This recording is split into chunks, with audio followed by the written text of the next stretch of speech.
Oke, assalamualaikum warahmatullahi wabarakatuh. Kali ini kita akan membahas profiling peserta didik. Profiling peserta didik sangat bermanfaat bagi seorang pendidik agar dapat menciptakan pembelajaran yang efektif sesuai dengan latar belakang peserta didik di kelasnya. Pertama, ada etnik dan kultural. Etnik berarti latar belakang suku budaya peserta didik. Kemudian kultural berarti budaya yang ada di masyarakat sekitar, seperti kepercayaan, adat istiadat, kebiasaan, norma, dan kesenian. Contohnya di sini ada suku Sunda sebagai etniknya ya. Dan kulturalnya berarti yang ada di masyarakat menggunakan bahasa Sunda. Kemudian ada status sosial. Status sosial di sini yang berarti latar belakang dari peserta didik, latar belakang ekonomi, pekerjaan, pangkat orang tua ya di sini. Dan status sosial dibagi menjadi 3, bisa menengah ke bawah atau menengah ke atas. Dan ada minat. Minat di sini perasaan senang atau ketertarikan peserta didik terhadap pembelajaran atau mata pelajaran seperti mata pelajaran matematika gitu.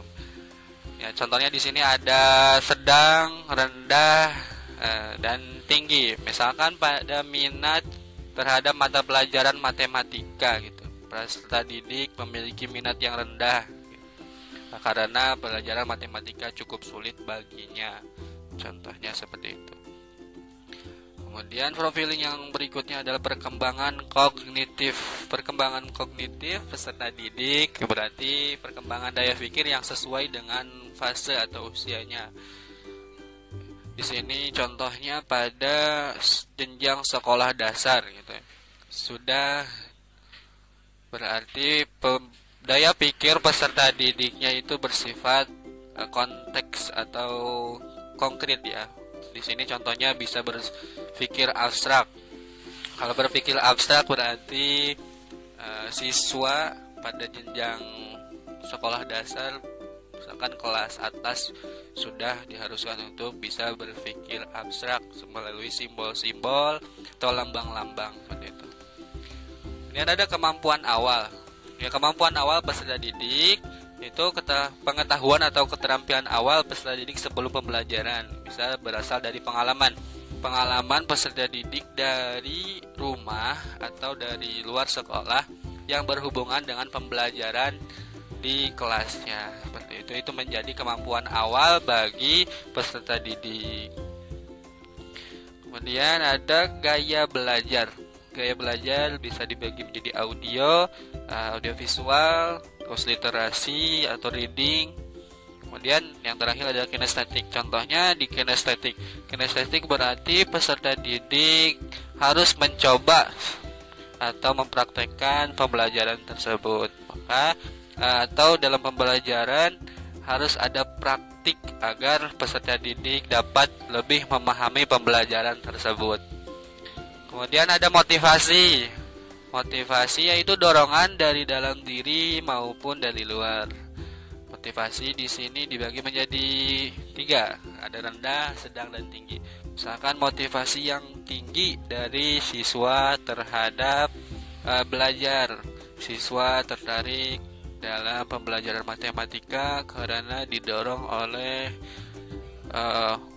motivasinya orang tua untuk peserta didik dapat apresiasi dengan mendapat nilai yang tinggi di mata pelajaran matematika, sehingga peserta didik memiliki motivasi yang tinggi terhadap pembelajaran matematika seperti itu.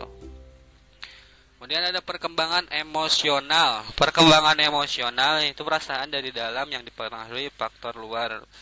Ya, seperti gembira, marah, sedih, simpati, dan empati. Contohnya di sini ada gembira. Perkembangan emosional yang gembira misalkan dari rumah peserta didik dapat apresiasi atau perlakuan yang baik dari orang tua, sehingga datang ke sekolah peserta didik merasa sangat gembira masyarakat dalam pembelajaran, peserta didik sangat antusias mengikuti pembelajaran di kelas. Dan ada psikososial atau perkembangan sosial dari peserta didik, yaitu interaksi dengan lingkungan sekitar. Kalau interaksi di sekolah berarti interaksi dengan teman sejawat, interaksi dengan guru ataupun masyarakat di sekolah ya. Contohnya perkembangan sosialnya di sini ada introvert ya. Introvert berarti peserta didik menutup diri dari lingkungan sekitar, mungkin karena beberapa faktor, kurang percaya diri dan lain-lain. Berikutnya perkembangan moral peserta didik. Profiling yang berikutnya itu berhubungan dengan baik, buruk, benar, salah, pantas dan tidak pantas, ataupun wajar dan tidak wajar dan sejenisnya seperti itu. Contohnya di sini sopan santun ataupun bertutur kata yang baik, menghormati yang lebih tua seperti itu. Nah, itu moral dari peserta didik. Kemudian ada perkembangan motorik peserta didik.